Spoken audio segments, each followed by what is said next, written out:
Hi. ಇದು Hoysala channel ಅಂತ ಹೇಳಿಬಿಟ್ಟು ಅಂದರೆ ಹೊಯ್ಸಳ ಜ್ಞಾನ ಸುಧೆ ಚಾನಲ್ ಅಂತ ಹೇಳಿ ನಾನು ಇದು ಮೊದಲನೇ ಸರಿ ಒಂದು ವಿಡಿಯೋನ ಮಾಡ್ತಾಯಿದ್ದೀನಿ. ಎಲ್ಲರಿಗೂ ಗೊಂದಲ ಇರೋ ಹಾಗೆ, ಎಲ್ಲರೂ ಅಂತ ಅಂದರೆ ಎಸ್ಪೆಷಲಿ ತಾಯಂದಿರಿಗೆ ಅತಿಯಾಗಿ ಗೊಂದಲ ಪಡುವಂಥ ಒಂದು ವಿಚಾರ ಏನು ಅಂತಂದರೆ, ಮಕ್ಕಳು ಮನೆಯಲ್ಲಿ ಓದ್ತಾ ಇರುವಂಥವ್ರಿದ್ದರೆ ಕೆಲವೊಂದು ಮಕ್ಕಳು ಬರೆಯೋದಿಲ್ಲ, ಓದೋದಿಲ್ಲ, ತುಂಬ ಆಟದ ಕಡೆನೇ ಗಮನ ಕೊಡ್ತಾರೆ. ಯಾಕೆ? ಒಂದು. ಇನ್ನೊಂದು, ಮಕ್ಕಳು ಯಾಕೆ ಬರೆಯೋದಕ್ಕೆ ಹಠ ಮಾಡ್ತಾರೆ? ಮೊದಲನೇ ಪ್ರಶ್ನೆ. ಈ ಒಂದು ಮೊದಲನೇ ಪ್ರಶ್ನೆಗೆ ನಾನು ಉತ್ತರ ಕೊಡಬೇಕು ಅನ್ನುವಂಥ ಒಂದು ಆಸಕ್ತಿಯಿಂದ ಈ ವಿಡಿಯೋನ ಮಾಡಿದ್ದೀನಿ. ದಯವಿಟ್ಟು ನನಗೆ ಎನ್ಕರೇಜ್ ಮಾಡಿ, ಸಪೋರ್ಟ್ ಮಾಡಿ, ಹಾಗೆ ಈ ಚಾನಲ್ನ ಸಬ್ಸ್ಕ್ರೈಬ್ ಮಾಡಿ. ಸೊ ಮೊದಲನೇದಾಗಿ 6 ವರ್ಷದ ಮಗು ಅಥವಾ 3 ವರ್ಷದಿಂದನೇ ನಾವು ಸ್ಕೂಲಿಗೆ ಹಾಕ್ತೀವಿ. ಸೊ ಆ 3.5 ವರ್ಷದಿಂದ ಹಿಡಿದು 6 ವರ್ಷದ ಮಕ್ಕಳು ಯಾಕೆ ಬರೆಯೋದಕ್ಕೆ ಹಠ ಮಾಡ್ತಾರೆ? ಅದಕ್ಕೆ ಉತ್ತರ ಪ್ರಾಮಾಣಿಕವಾಗಿ ಕೊಡೋದಕ್ಕೆ ನಾನು ಪ್ರಯತ್ನ ಪಟ್ಟಿದ್ದೀನಿ ಅಂತ ಅಂದ್ಕೊಳ್ತಾ ಇದ್ದೀನಿ. ಮೊದಲನೇದಾಗಿ ನೋಡೋಣ. ಮಕ್ಕಳು ಸಾಮಾನ್ಯವಾಗಿ ಅವರ ಕೈಯನ್ನು ನೋಡಿ, ನಾನಿಲ್ಲಿ ನಿಮಗೆ ಅರ್ಥ ಆಗಲಿ ಅಂತ ಹೇಳಿಬಿಟ್ಟು ಕೆಲವೊಂದು ಎಕ್ಸ್ರೇ ಮಾಡಿರುವಂಥ ಕೈ ಬೆರಳುಗಳನ್ನು ತೋರಿಸ್ತಾ ಇದ್ದೀನಿ. ಈ ಮೊದಲನೇ ಪ್ಯಾರಾಗ್ರಾಫಲ್ಲಿರುವಂಥದ್ದು 2 ವರ್ಷದ ಮಗುವಿನ ಕೈ ಬೆರಳು, ನಂತರ 4 ವರ್ಷದ ಮಗುವಿನ ಕೈ ಬೆರಳು, 7 ವರ್ಷದ ಮಗುವಿನ ಕೈ ಬೆರಳು, ಹಾಗೆ 10 ವರ್ಷದ ಮಗುವಿನ ಕೈ ಬೆರಳು. ಇದರಲ್ಲಿ 2 ವರ್ಷದ ಮಗುವಿನ ಕೈ ಬೆರಳುಗಳನ್ನು ನಾವು ನೋಡ್ತಾ ಹೋದರೆ, ಇಲ್ಲಿ ಮಗುವಿನ ಬೆರಳುಗಳು ಇನ್ನೂ ಬೆಳೀತಾ ಇಲ್ಲ. ಕಾಣಿಸ್ತಾ ಇರಬೇಕು ಇಲ್ಲಿ ನಿಮಗೆ.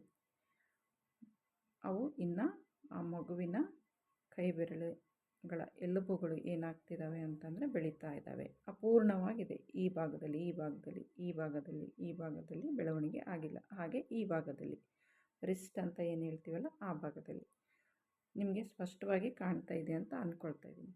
ಅದೇ ಒಂದು 4 ವರ್ಷ ತುಂಬಿದಂಥ ಮಕ್ಕಳು ಅಥವಾ 4 ವರ್ಷದಲ್ಲಿ ಇರುವಂಥ ಒಂದು ಮಗುವಿನ ಕೈ ಬೆರಳುಗಳನ್ನು ನೋಡುವಾಗ ಇಲ್ಲಿ ಸ್ವಲ್ಪ ಸ್ವಲ್ಪ ಹಂತ ಹಂತವಾಗಿ ಬೆಳೆದಿರುವಂಥದ್ದನ್ನು ನಾವು ನೋಡ್ತೇವೆ ಎಕ್ಸ್ರೇನಲ್ಲಿ.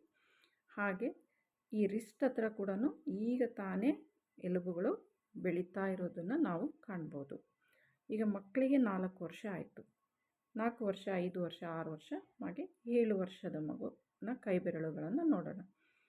ಇಲ್ಲಿ ನೋಡಿ, ಈ 2 ವರ್ಷದ ಮಗುವಿನ ಕೈ ಬೆರಳಿಗೂ ಹಾಗೆ 7 ವರ್ಷದ ಮಗುವಿನ ಕೈ ಬೆರಳಿಗೂ ಕೂಡ ವ್ಯತ್ಯಾಸನ ನಾವು ನೋಡ್ಬೋದು. ಇಲ್ಲಿ ಆಗಲೇ ಈ ಭಾಗದಲ್ಲಿ ಎಲುಬುಗಳು ಬೆಳವಣಿಗೆ ಆಗಿರೋದನ್ನು ನಾವು ನೋಡ್ತಾ ಇದ್ದೀವಿ. ಅಂದರೆ 4 ವರ್ಷದ ಕೈ ಬೆರಳುಗಳ ಎಲುಬಿಗೂ ಹಾಗೆ 7 ವರ್ಷ ಮಗುವಿನ ಕೈ ಬೆರಳಿಗೂ ಇಲ್ಲಿ ಸ್ವಲ್ಪ ಅಭಿವೃದ್ಧಿಯನ್ನು ಆಗಿರೋದನ್ನು ನಾವು ನೋಡ್ಬೋದು. ಇಲ್ಲಿ ಇಲ್ಲಿ ಇಲ್ಲಿ ಹಾಗೆ ರಿಸ್ಟಿನ ಭಾಗದಲ್ಲಿ ಕೂಡ ಹೆಚ್ಚಿನ ಎಲುಬುಗಳು ಬೆಳವಣಿಗೆ ಆಗಿರುವಂಥದ್ದನ್ನು ನಾವು ನೋಡ್ಬೋದು. ಇಲ್ಲಿ ಕಾಣಿಸ್ತಾ ಇರ್ಬೋದು ಬಿಡಿ ಬಿಡಿ ಈ ಭಾಗವಾಗಿ ಅವು ಬೆಳವಣಿಗೆ ಆಗಿದೆ ಅಂತ ಅರ್ಥ. ಹಾಗೆ 10 ವರ್ಷದ ಮಕ್ಕಳನ್ನ ಕೈ ಬೆರಳುಗಳನ್ನು ನೋಡಿದಾಗ ಕೂಡ ನಾವು ಸ್ಪಷ್ಟವಾಗಿ ನೋಡ್ತೀವಿ, ಇಲ್ಲಿ ಎಲ್ಲ ಭಾಗದಲ್ಲಿ ಕೂಡ ಮಗುವಿನ ಎಲುಬುಗಳು ಸರಿಯಾದ ರೀತಿಯಲ್ಲಿ ಬೆಳವಣಿಗೆಯನ್ನು ಹೊಂದಿ ಹಾಗೆ ಒಂದಕ್ಕೊಂದು ಜೋಡಣೆಯಾಗಿ ಮಕ್ಕಳ ಬೆರಳುಗಳು ಅಥವಾ ಬೆರಳಿನ ಎಲುಬುಗಳು, ದೇಹದ ಎಲುಬುಗಳು ಬೆಳವಣಿಗೆ ಆಗಿದೆ ಅಂತ ಅಂದ್ಕೊಳ್ತೇನೆ. ಇದು ಒಂದು ಮೂಲ ಕಾರಣ. ಮಕ್ಕಳು ಯಾಕೆ ಬರೆಯಲ್ಲ ಅಂತಂದರೆ, ಅವರ ಮಕ್ಕಳ ಕೈಯ ಬೆರಳುಗಳು, ಮೂಳೆಗಳು ಅಪಕ್ವವಾಗಿ ಬೆಳೆದಿರ್ತವೆ, ಬೆಳೀತಾ ಹೋಗ್ತವೆ. ಅಂದರೆ 4 ವರ್ಷದ ಮಕ್ಕಳ ಕೈ ಬೆರಳುಗಳು ಮತ್ತು ಮೂಳೆಗಳು ಇನ್ನೂ ಭಾಳ ಮೃದುವಾಗಿರ್ತವೆ. ಅವು ಗಟ್ಟಿ ಆಗಬೇಕು ಅಂತಂದರೆ ಈ ರೀತಿಯಾಗಿ ಮಗುವಿನ ಬೆರಳುಗಳ ಒಂದು ಎಲುಬುಗಳು ಅಭಿವೃದ್ಧಿ ಆಗ್ತಾ ಹೋಗಬೇಕು. ಹಾಗಾಗಿ ಮಕ್ಕಳು ಬರೆಯೋದಕ್ಕೆ ಕೂತಾಗ ಅವರಿಗೆ ನೋವು ಬರೋದು ಸಹಜ. ಅದನ್ನು ನಾವು ಅರ್ಥ ಮಾಡಿಕೊಂಡು ಅವರಿಗೆ ನಿಧಾನವಾಗಿ ನಾವು ಬರೆಸ್ತಾ ಹೋಗಬೇಕು. ಇದು ಒಂದು ಕಾರಣ. ಹಾಗೆ ಎರಡನೇದು ನಾವು ನೋಡಬೇಕು ಅಂತಂದಾಗ ಸ್ನಾಯುಗಳ ದೌರ್ಬಲ್ಯ. ಈಗ ಈಗ ಮಕ್ಕಳ ಎಲುಬು ಆಯಿತು, ನಂತರ ಸ್ನಾಯುಗಳು ಅಂದರೆ ಮಸಲ್ಸ್ ಏಕ್ ಅಂತ ಏನು ಕರಿತೀವಲ್ಲ ಅದು. ಮಕ್ಕಳು ಸಣ್ಣ ವಸ್ತುಗಳನ್ನು ಹಿಡಿಬೇಕಾದಾಗ ಅಥವಾ ಸೂಕ್ಷ್ಮ ಸ್ನಾಯುಗಳು ಮತ್ತು ಸಾಮರ್ಥ್ಯ ಇನ್ನೂ ಅವರಿಗೆ ಅಷ್ಟು ಸ್ಟ್ರೆಂತ್ ಕೊಟ್ಟಿರೋದಿಲ್ಲ, ಬೆಳೆದಿರೋದಿಲ್ಲ ನಮ್ಮಲ್ಲಿ ಅಂದರೆ ನಮ್ಮ ಮಕ್ಕಳಲ್ಲಿ. ಸೊ ಹಾಗಾಗಿ ಅಂಥ ಮಕ್ಕಳನ್ನ ನಾವು ಹೆಚ್ಚಾಗಿ ಬರೆಯೋದಕ್ಕೆ ನಾವು ಕೂಡಿಸುವಾಗ ಅವರಲ್ಲಿ ಇರಿಟೇಷನ್ ಆಗೋದು ಸಹಜ. ಹಾಗೆ ಆ ಸ್ನಾಯುಗಳಲ್ಲಿ ಅವರಿಗೆ ಒಂದು ರೀತಿಯಾಗಿರುವಂಥ ನೋವುಗಳು ಬರೋದಕ್ಕೆ ಸ್ಟಾರ್ಟ್ ಆಗ್ತಾ ಬರುತ್ತೆ. ಆಗ ಆ ಮಕ್ಕಳಿಗೆ ಬರೆಯೋದಕ್ಕೆ ಯಾವುದೇ ರೀತಿಯ ಆಸಕ್ತಿನ ತೋರಿಸೋದಿಲ್ಲ, ಯಾಕಂದರೆ ನೋವಲ್ಲಿ ಮಕ್ಕಳು ಬರೆಯೋದಕ್ಕೆ ಆಸಕ್ತಿ ಪಡೋದಿಲ್ಲ. ಹಾಗಾಗಿ ಈ ಒಂದು ಸ್ನಾಯುಗಳ ದೌರ್ಬಲ್ಯನ ಹೋಗಲಾಡಿಸೋದಕ್ಕೆ ಏನು ಮಾಡಬೇಕು ಅಂತಂದರೆ, ಮಕ್ಕಳಲ್ಲಿ ದಿನಾಲೂ ಒಂದು ಸಣ್ಣ ಸಣ್ಣ ಚೆಂಡುಗಳನ್ನು ಎಸೆಯುವಂಥ ಆಟಗಳು ಅಥವಾ ಚೆಂಡನ್ನು ವ್ಯಾಯಾಮದ ಹಾಗೆ ಅದನ್ನು ಅದಿಮಿ ಮತ್ತು ವಾಪಸ್ ಬಿಡುವಂಥ ಒಂದು ಆಟಗಳನ್ನು ಆಡಿಸೋದ್ರಿಂದ ಕೈ ಬೆರಳುಗಳು ಸಲೀಸಾಗಿ ಅದಕ್ಕೆ ಎಕ್ಸಸೈಸ್ ಕೂಡ ಆಗುತ್ತೆ. ಮಕ್ಕಳಿಗೆ ಎಕ್ಸಸೈಸ್ ಮಾಡುವಂಥ ಅಗತ್ಯ ಇಲ್ಲದಿದ್ದರೂ ಕೂಡ ಮಕ್ಕಳು ಆಟ ಆಡ್ತವೆ, ವಸ್ತುಗಳನ್ನು ಹಿಡಿತವೆ. ಪ್ರತಿಯೊಂದರಲ್ಲೂ ಕೂಡ ಮಕ್ಕಳು ಪ್ರತಿ ಬೆಳಗ್ಗೆಯಿಂದ ಹಿಡಿದು ರಾತ್ರಿ ಮಲಗೋವರೆಗೂ ಏನಾದರೂ ಒಂದು ಆ್ಯಕ್ಟಿವಿಟೀಸ್ ಇರುತ್ತೆ. ಆದರೆ ಅದನ್ನು ಸರಿಯಾದ ರೀತಿಯಲ್ಲಿ ನಾವು ಒಂದು ಎಕ್ಸಸೈಸ್ ಟೈಪಲ್ಲಿ ಅವರಿಗೆ ಆಟನ ಆಡಿಸ್ತಾ ಹೋಗಬೇಕು. ಸ್ಪೆಷಲಿ ಈ ಬಾಲಿನ ಮುಖಾಂತರ ಕೂಡ ನಾವು ಆಟ ಆಡಿಸ್ಬೋದು. ಇದು ಎರಡನೇದು. ಹಾಗೆ ಮೂರನೇದು, ಮಕ್ಕಳಲ್ಲಿ ನೋಡ್ಬೋದು ನಾವು, ಕೆಲವೊಂದು ಮಕ್ಕಳು ಪೆನ್ಸಿಲನ್ನು ಅತಿ ಗಟ್ಟಿಯಾಗಿಯೂ ಹಿಡಿತಾರೆ. ಕೆಲವೊಂದು ಮಕ್ಕಳು ಮುಷ್ಟಿ ಆಕಾರದಲ್ಲಿ ಕೂಡ ಮೊದಲನೇ ಬಾರಿ ಪೆನ್ಸಿಲ್ ಹಿಡಿಬೇಕಾದಾಗ ಮುಷ್ಟಿ ಆಕಾರದಲ್ಲಿ ಕೂಡ ಅವರು ಹಿಡಿತಾರೆ. ಸೊ ಇಲ್ಲಿ ನೋಡ್ಬೋದು, ಪೆನ್ಸಿಲಿಂದ ಮಕ್ಕಳು ಕೆಲವೊಂದು ಗಟ್ಟಿಯಾಗಿ ಹಿಡ್ಕೊಂಡು ಪೇಪರ್ ಮೇಲೆ ಬರಿತಾ ಹೋಗ್ತಾರೆ. ಸೊ ಆ ಪ್ರೆಷರಿಂದ ಏನಾಗುತ್ತೆ, ಮಕ್ಕಳಲ್ಲಿ ಮತ್ತಷ್ಟು ಹೆಚ್ಚಿನ ನೋವು ನಾವು ಮಕ್ಕಳಲ್ಲಿ ಕಾಣ್ತೇವೆ.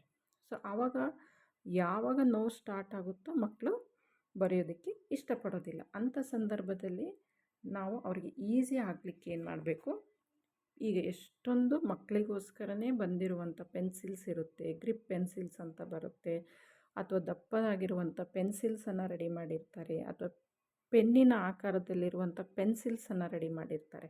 ಸೊ ಆ ರೀತಿಯಾಗಿರುವಂಥ ಪೆನ್ಸಿಲನ್ನು ಮಕ್ಕಳಿಗೆ ತಂದು ನಾವು ಕೊಟ್ಟು ಬರೆಸುವಂಥ ಪ್ರಯತ್ನ ಮಾಡಬೇಕು. ಅದೇ ರೀತಿ ಎರಡನೇದು ಏನು ಮಾಡಬೇಕು ಅಂತಂದರೆ, ನಾವು ಬಟ್ಟೆ ಎಲ್ಲ ಒಣಗಲಿಕ್ಕೆ ಹಾಕುವಾಗ ಕ್ಲಿಪ್ಸನ್ನು ಹಾಕ್ತೀವಿ. ಆ ಕ್ಲಿಪ್ಪನ್ನು ಅವರಿಗೆ ಪ್ರೆಸ್ ಆಗಿ ಮಾಡೋ ಥರ ಆ್ಯಕ್ಟಿವಿಟೀಸ್ನ ಮಾಡಿಸ್ತಾ ಹೋಗಬೇಕು. ಹಂಗೆ ಮಾಡ್ತಾ ಬಂದಂಗೆಲ್ಲ ಬೆಳೆಯುವಂಥ ಎಲುಬುಗಳು ಮತ್ತು ಮಸಲ್ಸಿಗೆ ಒಂದು ರೀತಿ ಎಕ್ಸಸೈಸ್ ಆಗ್ತಾ ಹೋಗುತ್ತೆ. ಆವಾಗ ಬರೆಯುವಾಗ ಒಂದು ಲೈನ್ ಬರೆಯುವಂಥ ಮಕ್ಕಳು 2-3 ಲೈನ್ಸು ಬರೆಯೋದಕ್ಕೆ ಸ್ಟಾರ್ಟ್ ಮಾಡ್ತಾರೆ. ಆಮೇಲೆ ಮಕ್ಕಳಿಗೆ ನಾವು ಒಂದೇ ರೀತಿಯಾಗಿ ತಕ್ಷಣಕ್ಕೆ ಬರಿ ಅಂತ ಹೇಳೋದಕ್ಕಿಂತ ಮಕ್ಕಳಿಗೆ ಪ್ರಾರಂಭದಲ್ಲಿ ಅವ್ರಿಗೆ ಏನು ಇಷ್ಟ ಬರುತ್ತೋ ಆ ರೀತಿ ಗೀಚೋದಕ್ಕೆ ಬಿಟ್ಬಿಡ್ಬೇಕು. ಅವ್ರು ರೌಂಡ್ ಹಾಕ್ತಾರೋ, ಬರೀತಾರೋ, ಪೇಪರ್ ವೇಸ್ಟ್ ಮಾಡ್ತಾರೋ ಅದನ್ನೆಲ್ಲ ಯೋಚನೆ ನಾವು ಮಾಡಬಾರ್ದು. ಅವ್ರಿಗೆ ಏನು ಇಷ್ಟ ಬರುತ್ತೋ ಆ ಒಂದು ಸ್ಲೇಟ್ ಆಗಿರ್ಬೋದು ಅಥವಾ ಒಂದು ಡ್ರಾಯಿಂಗ್ ಶೀಟ್ ಥರ ಕೊಟ್ಟು ಕ್ರೇನ್ಸ್ ಎಲ್ಲ ಕೊಟ್ಬಿಟ್ಟು ಅವರಿಗೆ ಬರಿ ಅಂತ ಕೊಟ್ಟಾಗ ಅವ್ರು ಸುಮ್ಮನೆ ರೌಂಡ್ ಹಾಕ್ತಾರೆ, ಗೀಸ್ತಾರೆ, ಒಂದು ಲೈನ್ ಹಾಕ್ತಾರೆ. ಒಟ್ಟು ಏನೋ ಒಂದು ಅವ್ರಿಗೆ ಏನು ತೋಚುತ್ತೋ ಅದನ್ನು ಬರೆಯೋದಕ್ಕೆ ಅವರಿಗೆ ಬಿಟ್ಬಿಡಬೇಕು. ಹಾಗಾಗಿ ಪೇಪರ್ ವೇಸ್ಟ್ ಆಗುತ್ತೆ, ಪೆನ್ಸಿಲ್ ವೇಸ್ಟ್ ಆಗುತ್ತೆ ಅಂತ ಹೇಳ್ಬಿಟ್ಟು ನಾವು ಅದ್ರ ಬಗ್ಗೆ ಯೋಚನೆಯನ್ನು ಮಾಡಬಾರ್ದು. ನಂತರ ಇದು ಒಂದು ರೀತಿಯ ಪರಿಹಾರ. ಮಗುವನ್ನು ನಾವೇನು ಮಾಡ್ತೀವಿ, ಬರೀಬೇಕು, ಹೋಮ್ವರ್ಕ್ ಮುಗಿಸ್ಲೇಬೇಕು, ಒಟ್ಟು ಟಾಸ್ಕನ್ನು ಕಂಪ್ಲೀಟ್ ಮಾಡಲೇಬೇಕು ಅನ್ನುವಂಥದ್ದು ಎಲ್ಲ ತಾಯಂದ್ರಿಗೂ ಇರುವಂಥದ್ದು. ಆದರೆ ಮಗುವಿನ ಪರಿಸ್ಥಿತಿಯನ್ನು ಕೂಡ ನಾವು ಅರ್ಥ ಮಾಡ್ಕೋಬೇಕು. ಏನಪ್ಪ ಅಂತಂದರೆ, ಮಗುನ ಒಂದೇ ಸಮನೆ ಕೂಡಿಸ್ಬಿಡ್ತೀವಿ ನಾವು. ಒಂದು ಅರ್ಧ ಗಂಟೆ, 1 ಗಂಟೆ, 2 ಗಂಟೆ, 3 ಗಂಟೆವರೆಗೂ ಕೆಲವೊಂದು ತಾಯಂದಿರು ಕೂಡಿಸ್ಬಿಡ್ತಾರೆ. ಆ ರೀತಿ ಕೂಡಿಸೋದ್ರಿಂದ ಮಕ್ಕಳ ಮನಸ್ಸಿಗೆ ತುಂಬ ಮುಜುಗರ, ಒಂದು ರೀತಿ ಬೇಸರ, ಒಂದು ರೀತಿ ಏನೋ ನನ್ನ ಹಿಡಿದು ಇಟ್ಕೊಂಡ್ಬಿಟ್ಟಿದ್ದಾರೆ ಅನ್ನುವಂಥ ಒಂದು ಭಾವನೆ ಮಕ್ಕಳಲ್ಲಿ ಬರುತ್ತೆ. ಸೊ ಹಾಗಾಗಿ ಅವ್ರನ್ನ ಒಂದೇ ಸಮನೆ ಕೂಡಿಸ್ಬಾರ್ದು. ಅದಕ್ಕೇನು ಮಾಡಬೇಕು ಅಂತಂದರೆ, 10 ನಿಮಿಷ ಬರೆಸಿದರೆ ಇಲ್ಲ 5 ನಿಮಿಷ, ಮಗುವಿನ ಕೆಪಾಸಿಟಿ ಇರುತ್ತೆ. ಕೆಲವೊಂದು ಮಕ್ಕಳೆಲ್ಲ ಅರ್ಧ ಗಂಟೆ ಕೊಡ್ತಾರೆ, ಕೆಲವೊಂದು ಮಕ್ಕಳು 5 ನಿಮಿಷಕ್ಕೆ ಎದ್ಬಿಡ್ತಾರೆ, ಆಟ ಮಾಡ್ತಾರೆ. ಇದು ಅವ್ರವ್ರ ಮಕ್ಕಳದ ಒಂದು ಸಮಯನ ನೋಡಿಕೊಂಡು 5 ನಿಮಿಷ ಆಗುತ್ತೋ 10 ನಿಮಿಷ ಆಗುತ್ತೋ ಅವರಿಗೆ ಇಂಟ್ರೆಸ್ಟ್ ಇರೋವರೆಗೂ ಬರೆಸಿ ಸ್ವಲ್ಪ ಹೊತ್ತು ಅವರಿಗೆ ಆಟ ಆಡೋದಕ್ಕೆ ಬಿಡಬೇಕು. ಅಂದರೆ ಕೈ ಕಾಲನ್ನು ಜಾಡಿಸೋದಕ್ಕೆ ಹೇಳಬೇಕು, ಅವ್ರಿಗೆ ವಿಶ್ರಾಂತಿ ಕೊಡಬೇಕು, ಅಥವಾ ಏನಾದರೂ ಒಂದು ಹೊರಗಡೆ ಸಣ್ಣದಾಗಿ ಒಂಥರ ವಾಕಿಂಗ್ ಮನೆ ಹತ್ರನೇ ಕರ್ಕೊಂಡು ಹೋಗಬೇಕು. ಬೇರೆ ಅವರ ಮೈಂಡನ್ನು ಡೈವರ್ಟ್ ಮಾಡಬೇಕು.